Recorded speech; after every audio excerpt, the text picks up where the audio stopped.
Quando lemos sobre a Idade Média, aprendemos um pouco sobre o feudalismo, a Inquisição, as Cruzadas, os Templários. Mas neste mesmo período, houve também o desenvolvimento de uma ciência profunda e muito misteriosa, a alquimia.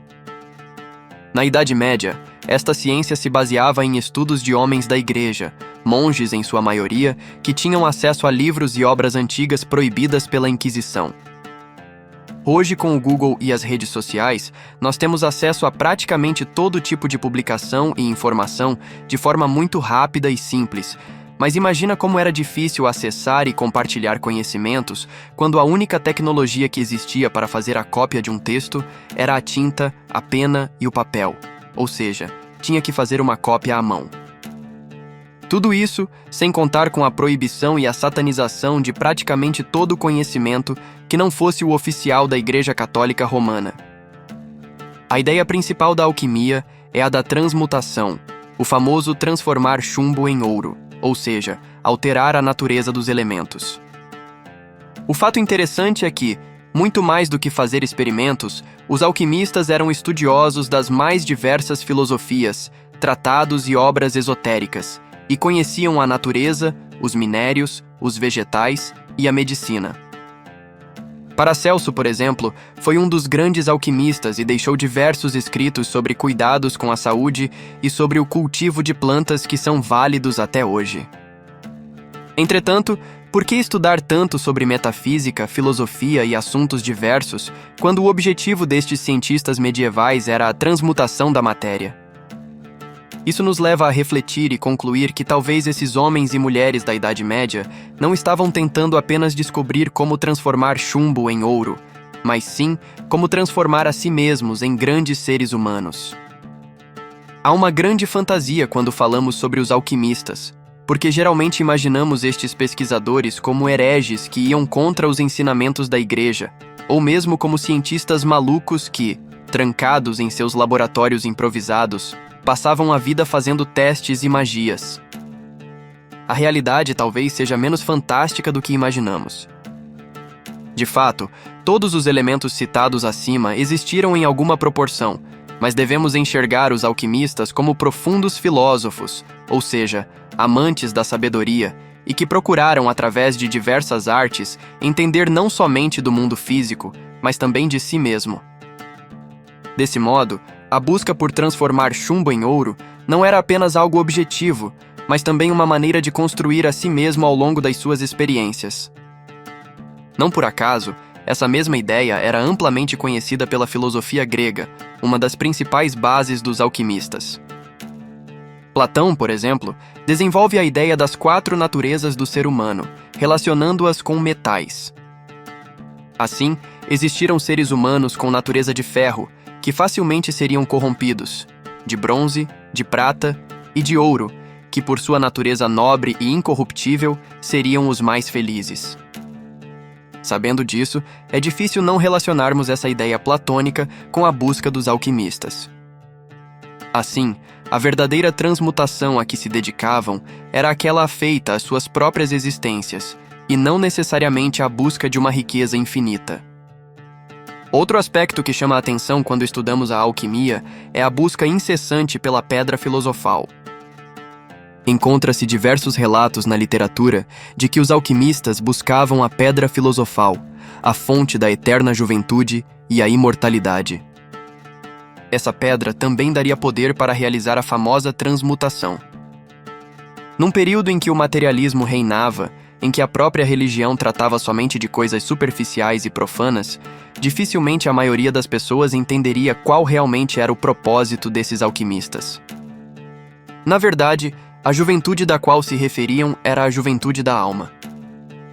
Assim como a verdadeira transmutação, muito mais do que o ouro material, o que eles buscavam era a transmutação de si mesmos, da própria personalidade. Desejavam transformar aqueles elementos pesados e grosseiros, como o chumbo que existem dentro do ser humano, que são os vícios, as preguiças, as vaidades, e acendê-las a uma natureza mais nobre, de ouro espiritual. Em outras palavras, eles queriam transmutar seus defeitos em virtudes. Mas o que significa ter juventude de alma? A juventude se caracteriza por ser uma fase da vida em que estamos no auge de nossa energia, em que estamos cheios de sonhos, metas e propósitos na vida. Nesse sentido, juventude de alma nada mais é do que colocar todas essas características em prol de uma vida espiritual. Em síntese, podemos falar que juventude de alma é quando não perdemos a capacidade de agir baseado em ideias, sempre buscando chegar ao máximo esplendor da capacidade humana e exprimir esses no mundo em que vivemos. Esse seria um dos passos fundamentais para realizar a transmutação, pois, em geral, não vivemos com base em ideias ou mesmo em um sentido de vida espiritual. Muitas pessoas dedicam sua vida e energia para ganhar dinheiro, acumular bens materiais, viver intensamente todos os desejos que a vida pode proporcionar e, desse modo, entregam sua potência em prol de algo que irá desaparecer. Afinal, nada que seja do mundo temporal pode resistir ao passar dos anos, e em algum momento, seja cedo ou tarde, sucumbiremos ao destino que guarda tudo que está atrelado ao tempo. No entanto, quando se vive em nome das ideias, os valores se voltam para o eterno ao invés do efêmero, e assim alcança-se a verdadeira juventude. Então podemos entender que a verdadeira pedra filosofal é a própria filosofia, no sentido clássico. Dito tudo isso, muito mais do que uma ciência maluca feita por homens gananciosos, os alquimistas nos aportaram com ideias para a vida, nos ensinando que as maiores riquezas que existem são aquelas da alma humana. Então aprendamos com eles a fazer esta transmutação no nosso dia a dia. E como podemos fazer isso? Os alquimistas separam sua ciência em 3 fases principais: o nigredo, ou negro, o albedo, o branco, e o rubedo, vermelho. Juntas, essas 3 fases compõem a grande obra, a transmutação do ser. Na psicanálise, essas 3 fases são utilizadas como uma metodologia para superar traumas e encontrar uma síntese do seu ser. Enquanto que o psicanalista Carl Gustav Jung desenvolveu um método com base na alquimia medieval. Sendo assim, vamos agora explicar rapidamente sobre cada uma dessas fases. A primeira é o nigredo, também chamada de obra em negro. Nessa fase inicial, é preciso dissolver os aspectos da sua personalidade que te travam, ou seja, que limitam a busca por encontrar a si mesmo. Nossas opiniões, convicções e dogmas são todos colocados à prova nessa fase, e por isso seja um dos momentos mais conflitivos na busca pelo autoconhecimento. É um momento de introspecção, de olharmos para dentro de nós mesmos e considerarmos o que de fato é real e o que adquirimos ao longo do tempo. A utilização do negro para essa ideia está relacionada com a noite, o mistério, o silêncio, momentos e aspectos que, em geral, nos levam a refletir sobre o nosso interior. Na mitologia, esse é o momento de descida ao umbral e que, em geral, ocorre uma grande transformação do herói em questão. A segunda fase é a albedo, também chamada de obra em branco. Após essa fase de confrontamento com o que faz parte ou não de si, é preciso limpar aquilo que já não faz parte da sua vida. Assim, a obra em branco é um momento de purificação e discernimento, em que aquilo que não serve para alcançar um estado psicológico saudável e nosso verdadeiro eu deve ser descartado. Um símbolo muito comum dessa fase é a água, uma vez que a utilizamos para limpar tudo que está manchado. Por fim, temos a última fase, rubedo.